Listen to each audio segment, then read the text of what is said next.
We take a more detailed look at Marvel Superhero Island in another Focus on Islands of Adventure episode on episode 310 of the Unofficial Universal Orlando podcast.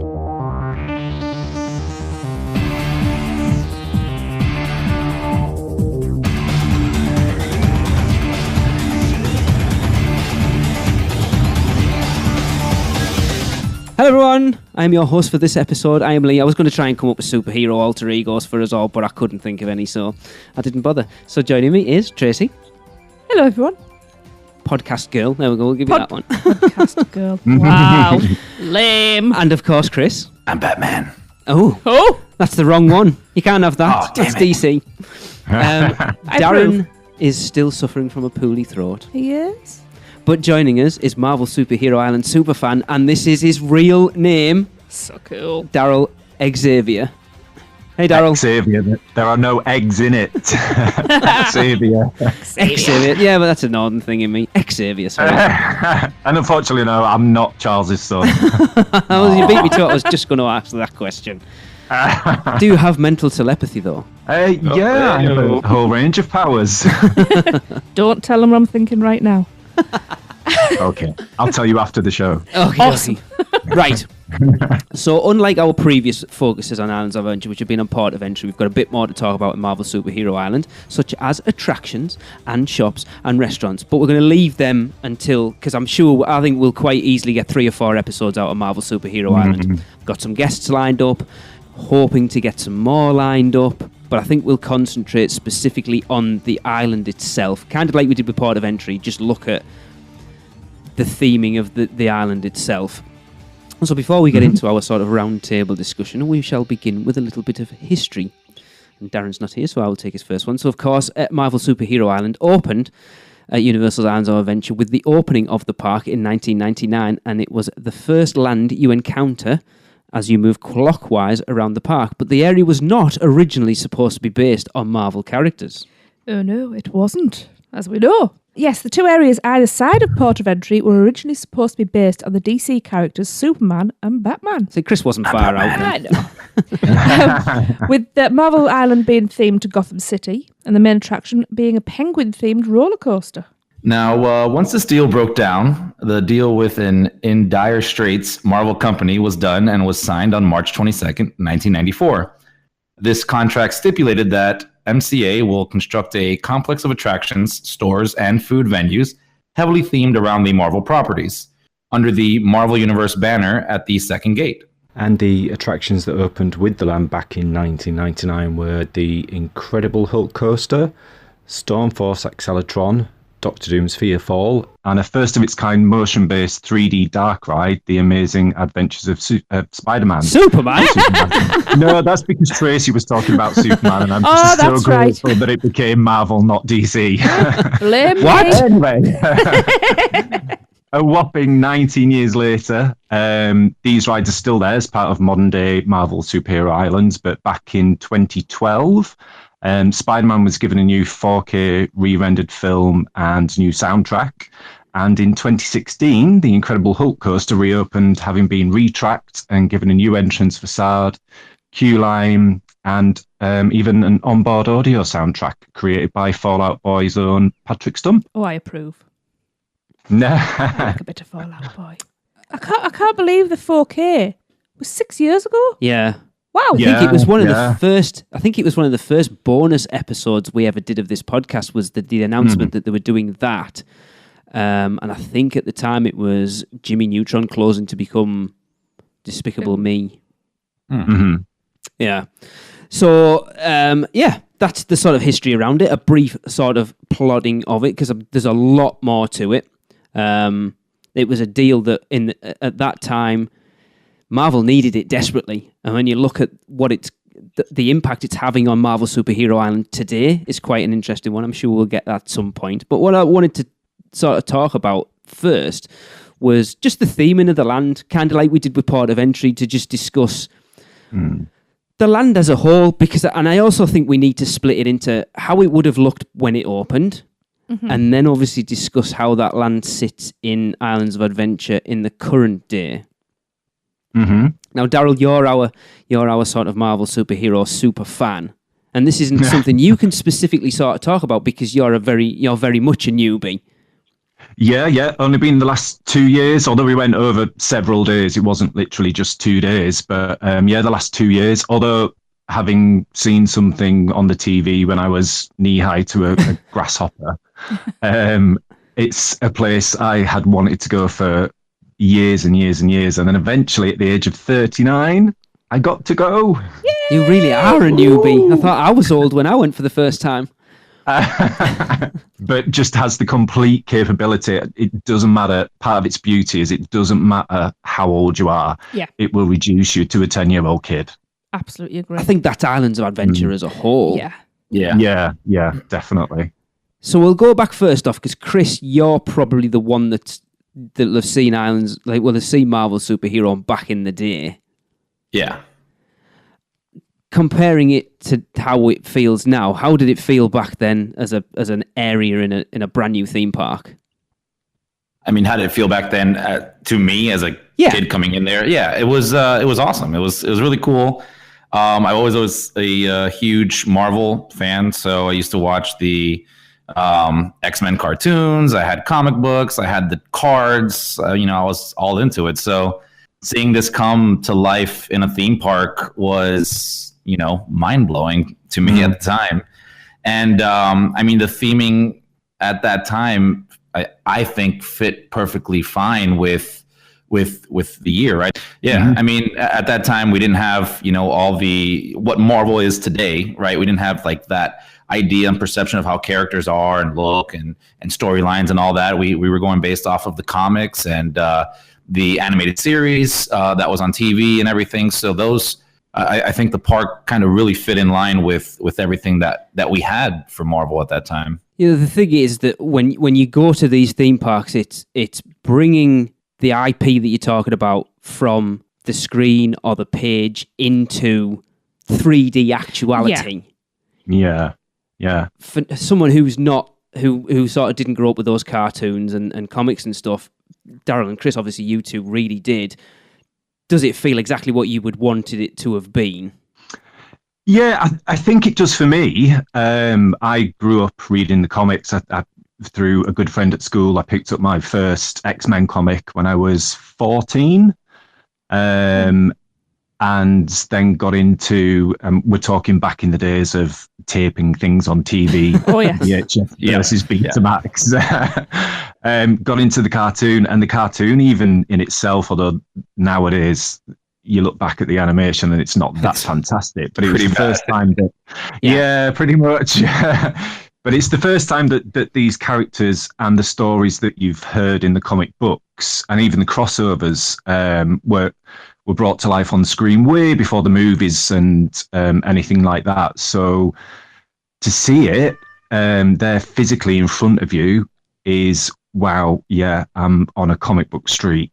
Yep. Yeah, definitely. And then, of course, the X-Men come out and you cry some more.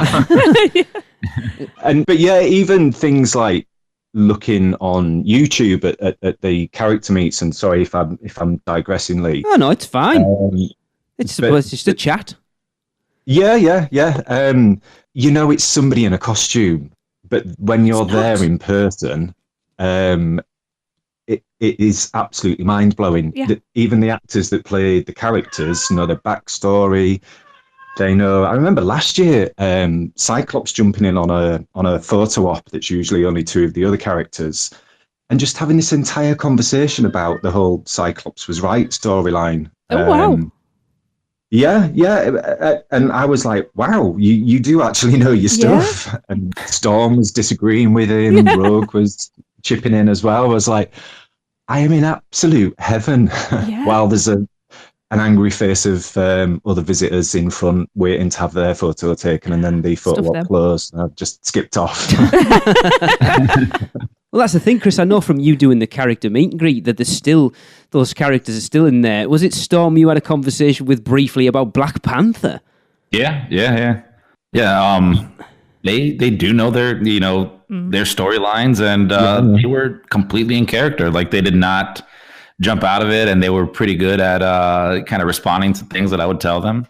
It was it was fun interacting with those guys. Yeah. Definitely something Darrell would love to do, I'm pretty sure. The characters are a weird one in the park, aren't they? Because I think sometimes it can be awkward. We've been out with the kids, and it's those sort of the for want of a better word, the Disney ones with like Mickey Mouse and that, they're awkward. Yeah. Whereas you walk into Marvel Superhero Island and they are face characters, so you can actually have a conversation with them, and it makes it so much better. I agree. And you can see their faces, and you can see the expression behind their eyes. Yeah. Apart from Cyclops, obviously. You wouldn't want to see that expression. No. but even last year, because Cyclops is my favorite character, so I had a Cyclops t-shirt on, which I didn't think much about, but he was like raving about it. I've just been looking at your picture on Facebook, actually. Of that. Yeah. Yeah. Not stalking. No. And then even going through to Wolverine, who told me that it was the biggest waste of money that he'd ever seen. And that's a good thing that you get those. Yeah. This is what I love about Universal over Disney, that you get those characters that can be less than Disney. theme park friendly. Yeah. Somebody in a costume, To go down that alley, I was before the show, I was doing a little bit of YouTubing around on Marvel Superhero Island just to kind of refresh a couple things. And one of the things that stood out to me, which I never really interacted with much before, is the Green Goblin over there. Yes. And there's this video on YouTube. If you look it up, just a random person put it up. It's like a cut up of different Green Goblin. I'm assuming it's the same guy just going around doing bad things to people. It's hilarious.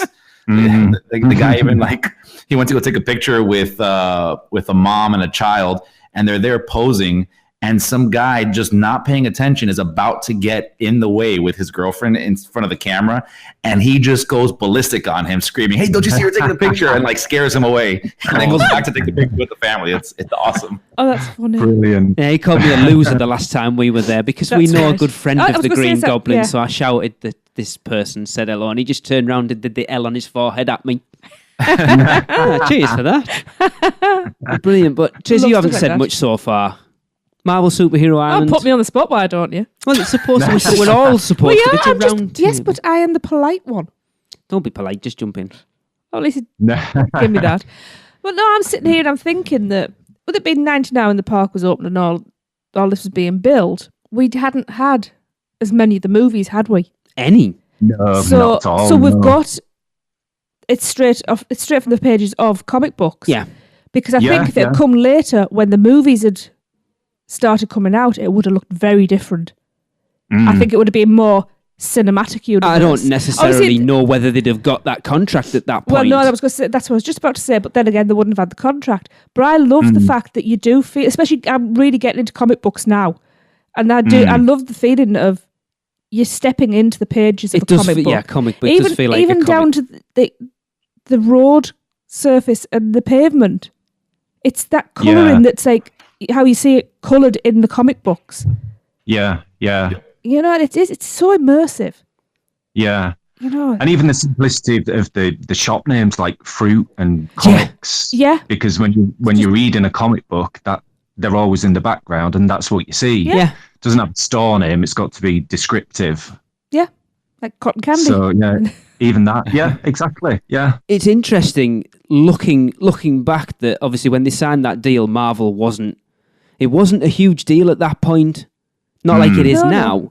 No. Yet they obviously believed that Marvel was a big enough draw into Islands of Adventure that they put it, you think the Hulk, you can hear, you can see it from, or you could hear it from outside the park. It's, you can see it walking up to Islands of Adventure, up Port of Entry, and it's the thing that's going to draw you to that side of the park. So even at a time when Marvel wasn't massive, they still felt it was a big enough draw to put it right at the front of the park. Yeah.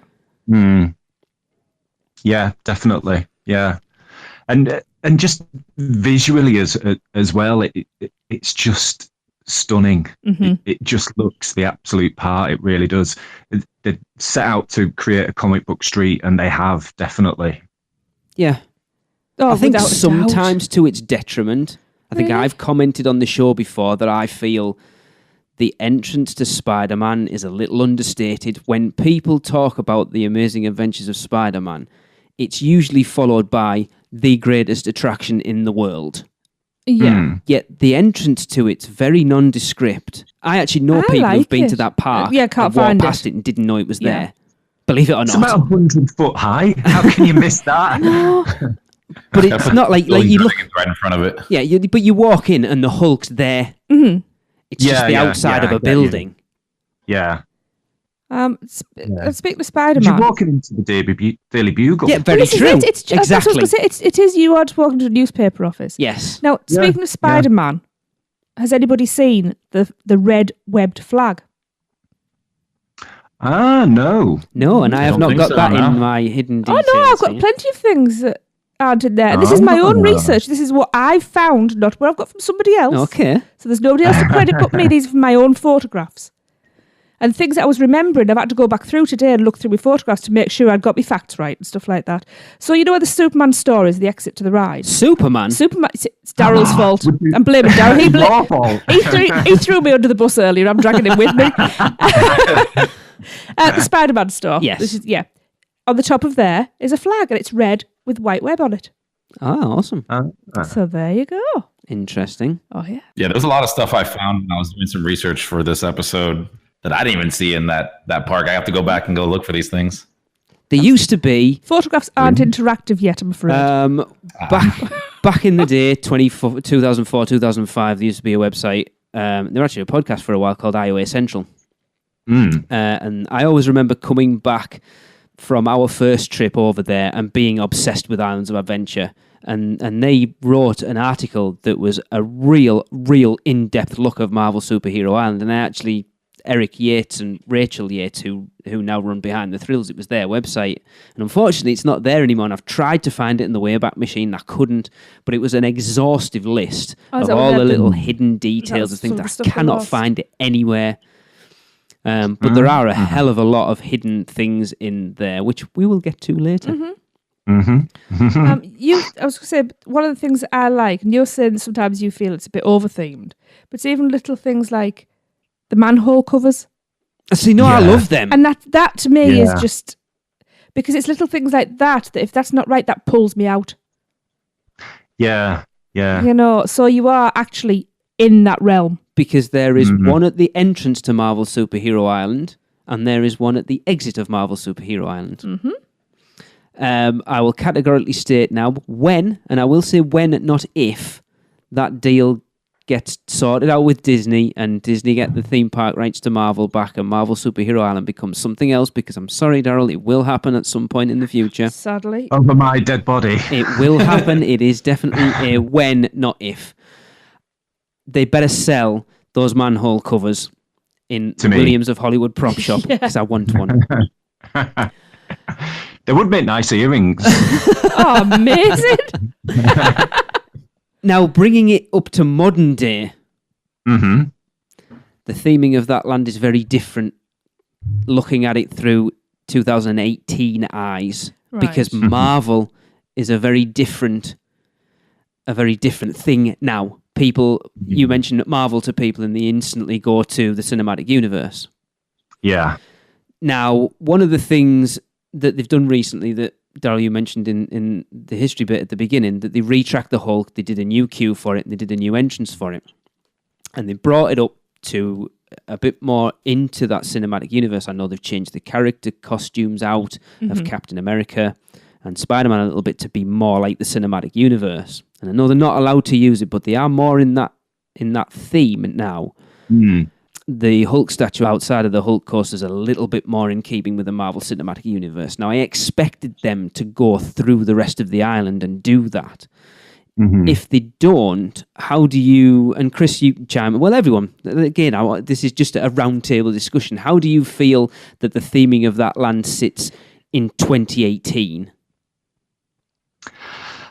I think it does need... And I did say this the first time that we went, when I'd finished crying, that some parts are a little outdated, such as Stormforce Acceleratron. Yeah. It pains me to say it, but yeah, it's desperately out of date. Yeah, I think some of the costumes, particularly the X-Men, are quite current. I think, and I don't know if it's only because I've been 2 years on the trot, but I think it sits quite well. The thing that annoys me about the Marvel Cinematic Universe is that everybody instantly thinks of the Avengers. Yes. Yeah. And it really grinds my gears. And when we went into the comic books, into the store, I was looking at the merchandise thinking, yeah, I've got to buy something. I've got to take something back to England with me. And I came away with a T-shirt purely because it had a cross of all the different Marvel characters on. So Avengers, X-Men, Black Panther, whereas everything else before that was just the Marvel logo with the Avengers on. Right. Which is very annoying because there's a whole history before that. So, yeah, it's all about the rights and ownership that confuses everything. It's all about the money at the end of the day, isn't it? It is. It's such an Sadly, awkward. yes. It's such an awkward situation with it now because they can only do. I mean, there's rumors going around for a while that they were going to build an Avengers attraction in there because, as far as I'm aware, with the contract, Universal can do new rides and attractions in it, but Disney have to give them the say so. But they can't just turn around and go, no. Because I know it's something to do with Universal have to keep the land up to a standard that Disney see fit that suits the Marvel brand. Yeah. So it's an interest who set that bar that, yes, it is well kept or it isn't. Yeah, because if Marvel, what is it, Disney sabotages it, doesn't do any good for Disney either. No. Yeah, exactly, yeah. It's just that weird place at the moment where kids are going to Orlando wanting to meet Marvel characters. Yeah. They have to go to Universal. Yeah. It's like, why does it say Disney on all the films we've got? Yet. Yeah. We're having to go to Universal. Yeah. Exactly. Yeah. It's all a bit of a mess, isn't it? Yeah. Yeah. I mean, I think so. Like, I think with the where it stands today in 2018, ride wise, I think it's pretty up to date without Stormforce.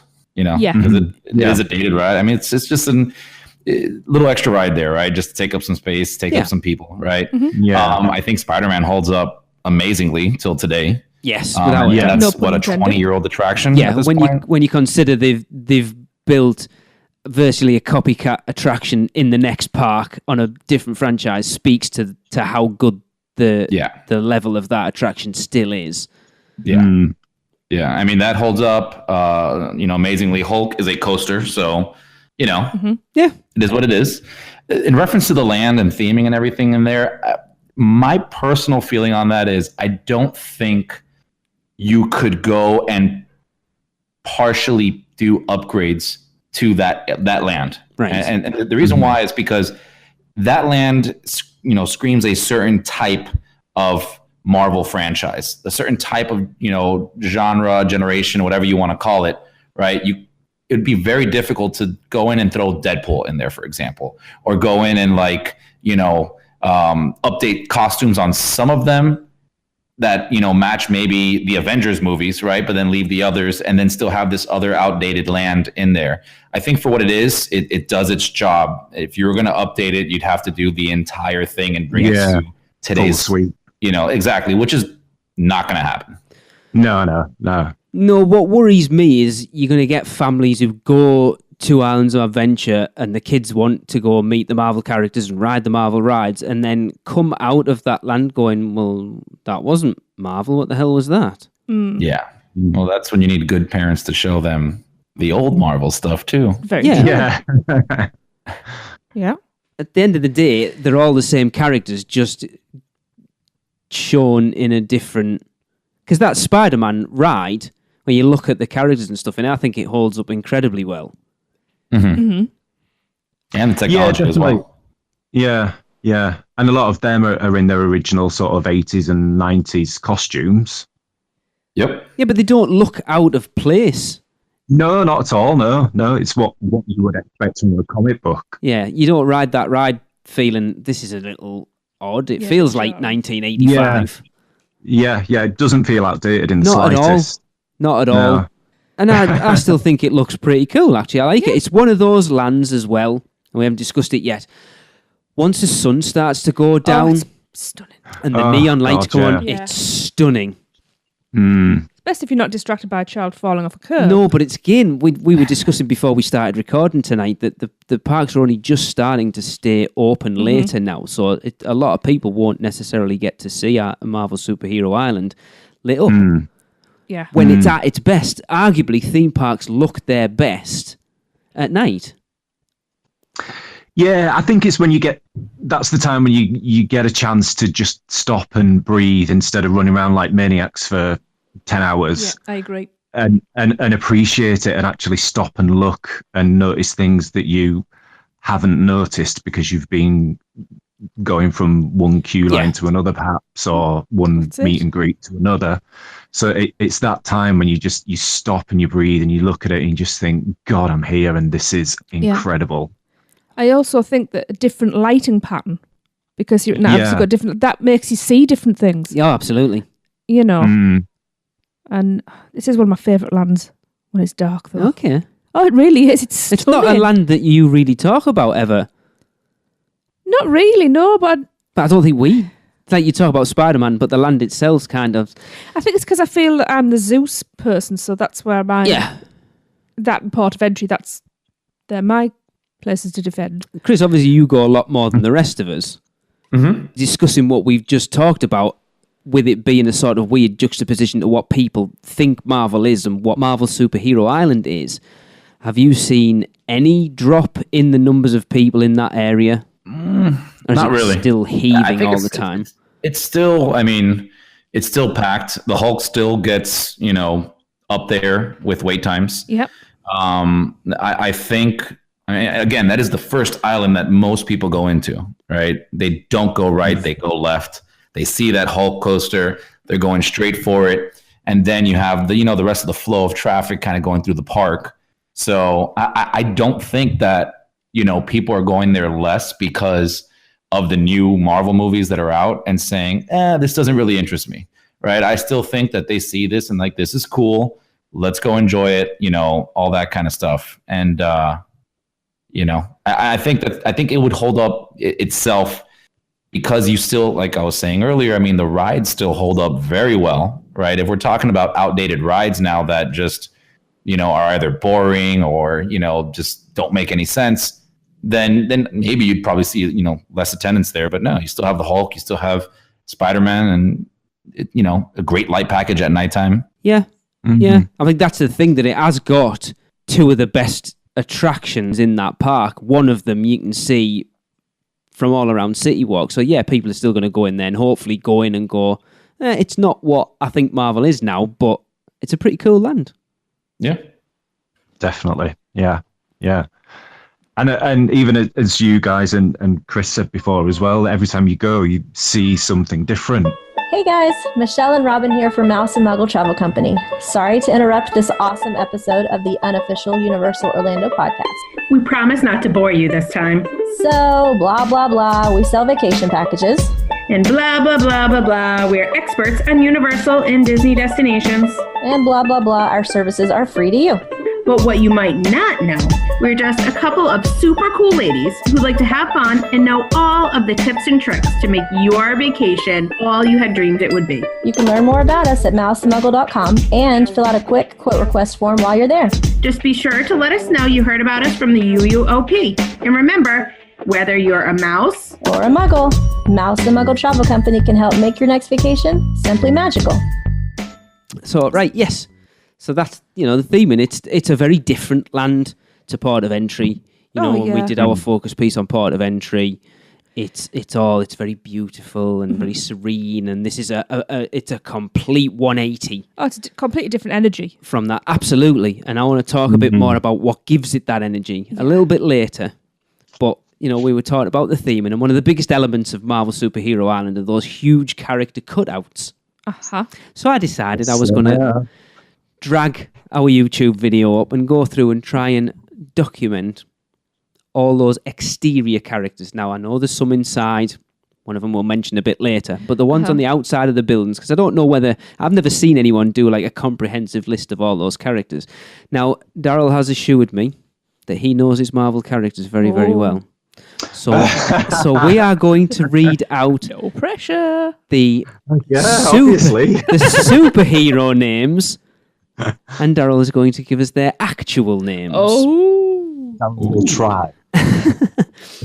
So we're going to tell you where they are and what they are. So obviously, this one's not a cardboard cutout, but I will put it there, obviously, in front of the Incredible Hulk coaster. You can see that awesome sculpture of the Incredible Hulk, also known as...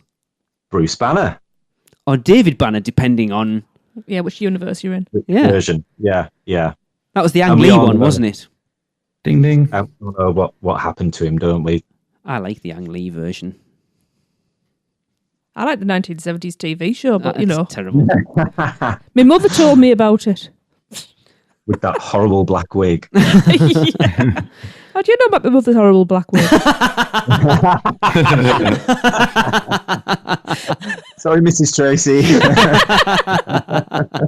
Funny thing is, Don't worry, she doesn't listen. to anything. I can't stop laughing now. You're chuffed with yourself there, aren't you? Oh my god. Right. So Cafe 4. Cafe. That's just really northern. Cafe 4. We have Mr. Fantastic. Who is Reed Richards. Invisible Girl. Who is now Invisible Woman. She has grown up. Oh, bless her. Boobs came in. And she's Susan Storm. The Thing. Ben Grimm. And the Human Torch. Who is Invisible Woman's brother, and that's Johnny Storm. Also known as Captain America. Oh, no. He got rid of the flames. Yeah. Storm Force Accelatron. Storm. Surprise, surprise. Right? One of my probably top 5 favourite characters, Storm, is Aurora Monroe, who grew up on the streets as a pickpocket because she was an orphan. Oh, so he knows his stuff. This one I'm quite interested because I don't know whether he has an alter ego. But out on the cotton candy store, we will find the Silver Surfer. You will, and he does have a real name. His real name, as mentioned in the film, is Norrin Radd. I have not seen that film for a long time, and it's not that good anyway, so... No, it's not. At the arcade, we have Kingpin. Kingpin is Wilson Fisk, New York's crime overlord, basically. See, I would like to see Marvel Superhero Island get a Netflix overhaul and bring all the Netflix original Marvel stuff into that. It would be so awesome. Yeah, could work. It won't work, Lee, but it could. So in the Marvel Alterniverse store, we have Professor X, which is, I think, your professor degree. And Professor X is, obviously, that's who the X-Men are named after because he founded them. His real name is Charles Xavier, not my dad. I would like him to be my dad. That would be cool. Which one? Patrick Wolverine. Stewart or... Can't think of his name. Who's the other one? Scottish guy. James McAvoy. Yeah. James McAvoy. McAvoy. Oh, come on. No, Stuart. Yeah. Got to be. Yeah. They're both bald. All right. And one of them has an actual accent. Yes. True. Yes. Wolverine. Wolverine, a lot of people know him as Logan, but that was a name that he adopted when he retreated to hide from a few things. But his actual birth name is James Howlett. Oh, I did not know that. Neither did I. Yeah, also referenced in one of the films. Okay. Interesting. And Rogue. Rogue, probably a fascinating fact for you, or it might just be fascinating to me, but nobody ever knew Rogue's name. It was never ever mentioned in the comics or anything. It was only mentioned when the films came out. So her name and her surname still isn't known, but her first name is Anna Marie.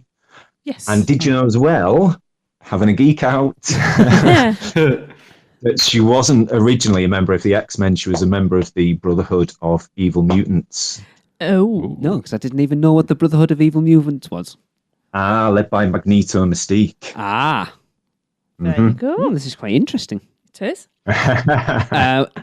On front of Doctor Doom's Fearfall, you will, of course, find Doctor Doom. Victor Von Doom.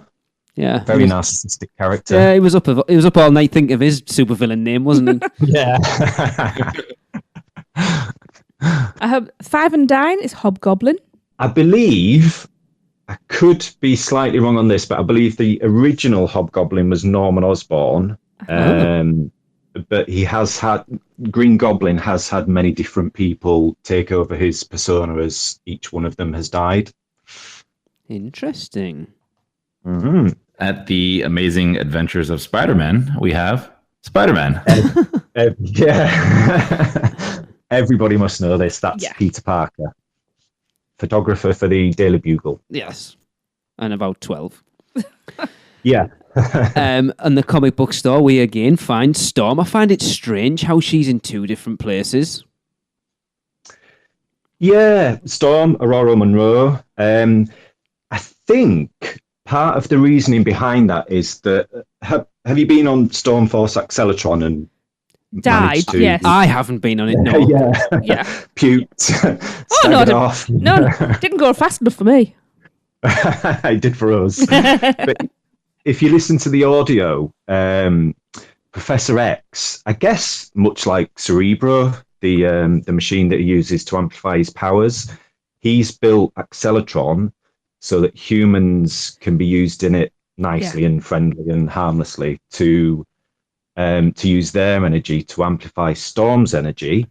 And Storm takes out Magneto because he's on the voiceover as well. Mm-hmm. And then on the front of the store there is Storm taking out Magneto. Interesting. Ooh. I knew there was a reason we invited you on this show. Yes. But you know, how many times have we been in Marvel Superhero? Darrell's been like twice, and he's like, I know this and this and this. And I actually listened to the audio on these rides rather than just trying to hold my dinner down. Too busy making it go faster and screaming. Yes. Plus, this is the last 25 years of reading comics and watching cartoons. So, yes, as Darrell said there, you'll also find Magneto.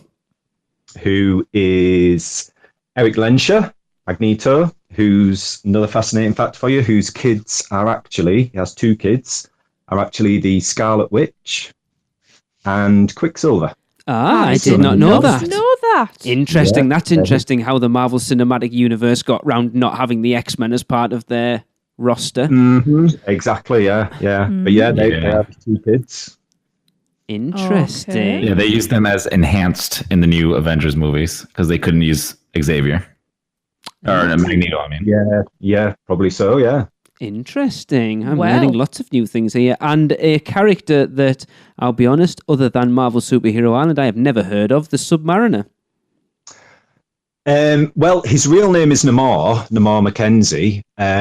He's Atlantean, so much like Aquaman. Yeah, the better one. And he's allegedly Marvel's first ever superhero. Interesting. Oh. Yeah. Which I think as well is probably why, if I remember rightly, you know where the meteor has hit on the island, and you've got these 6 giant prongs coming out of it with all the different characters painted on them. Namor's pretty top placed, which is probably to do with the fact that he was the first ever Marvel mutant. Makes sense. Cool. Does indeed. Don't know why. You should have this one. I know. Auntie Anne's Pretzels. Doc Ock.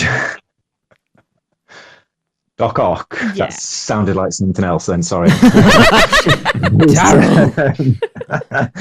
His real name is Otto Octavius, and he's basically your typical mad scientist.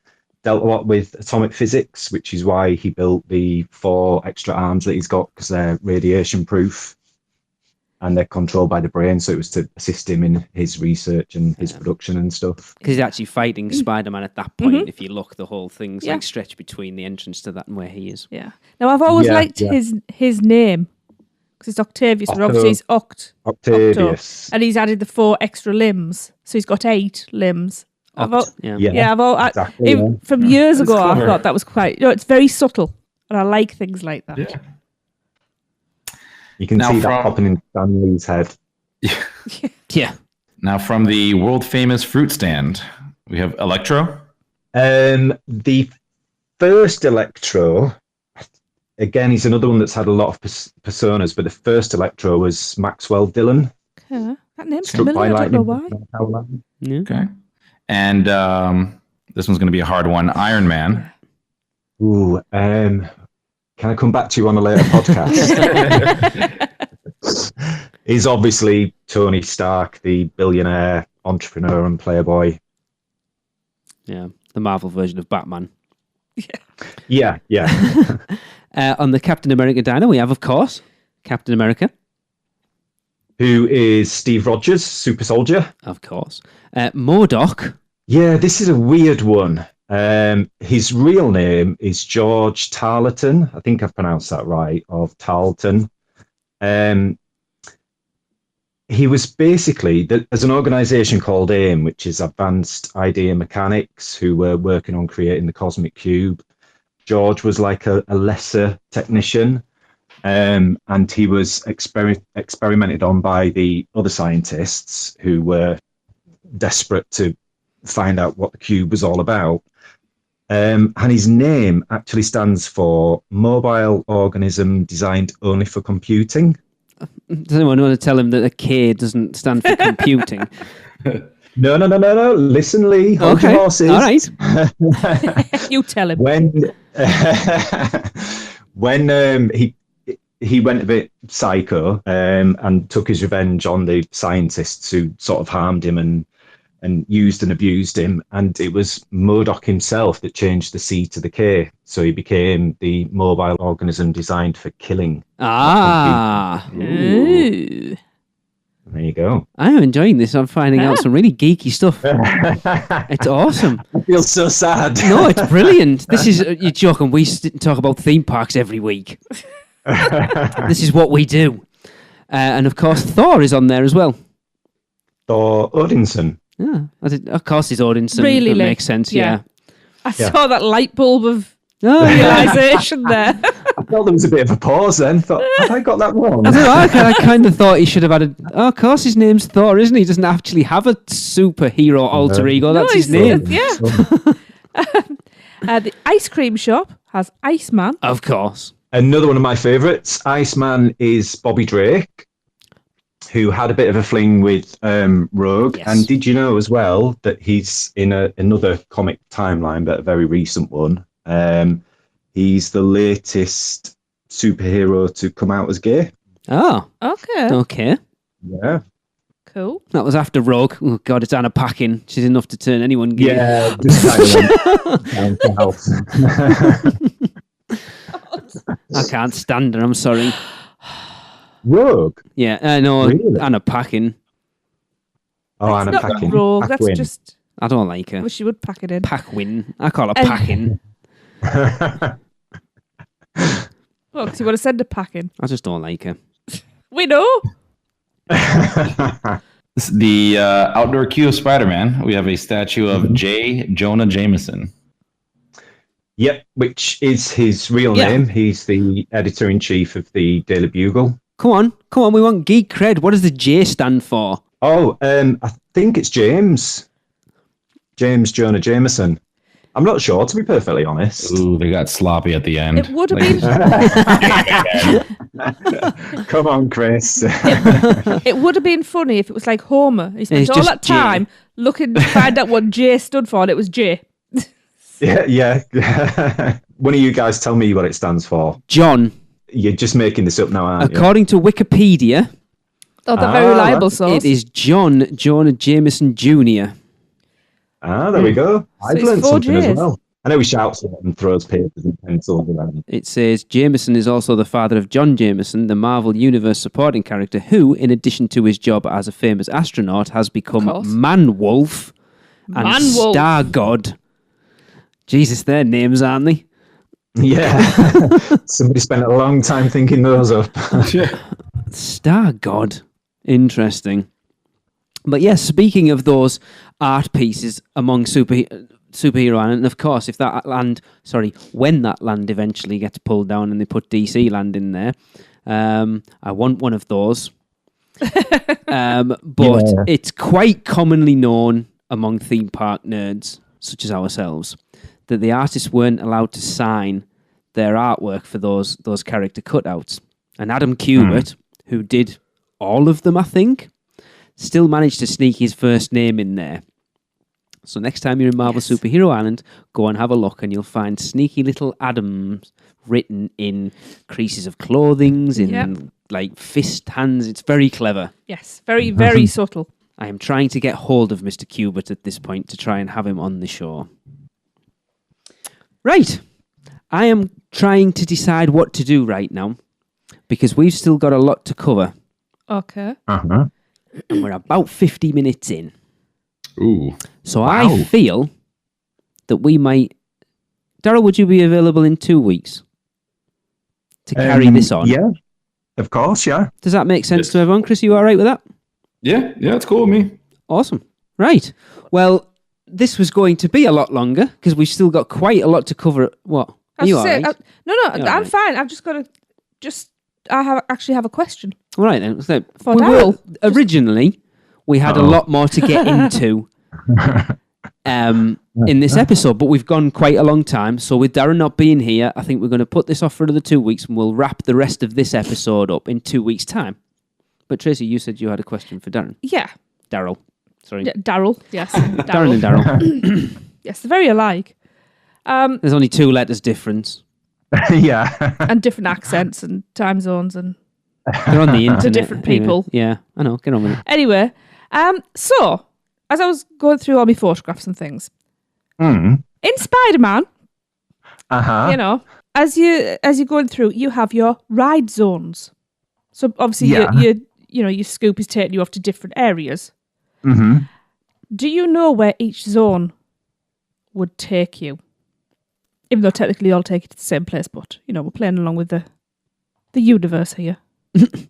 As in one to another? There are 6 zones, and each one has zone 1 and a different area of New York it's going to take you to. I'm guessing Manhattan. Which one's that? That's the one where you're falling off the building. But which zone is it? Oh, gosh. I don't know, I was too excited. I was too busy clapping. And I don't even know what she's talking about at this point. I'm a bit lost, too. I'm just going to say zone 3. Oh, that's good. Cheers, guys. I couldn't even tell you which order you meet members of the Sinister Six in because I was just too busy happy clapping. Well, I don't think I think it's more as if you were going on an imaginary subway, to be honest, or something like that. My photographs don't show me enough of in it. the sewers. Because I'll be honest. You're in the back alleys at the beginning where you meet... Hang on, no, this isn't what I'm saying. I want to know what the signs say. I have 2, 3, 4, 5, 6. Why I don't have a photograph of number 1, I have no idea, and I need to know what it says. Ah, right, got you.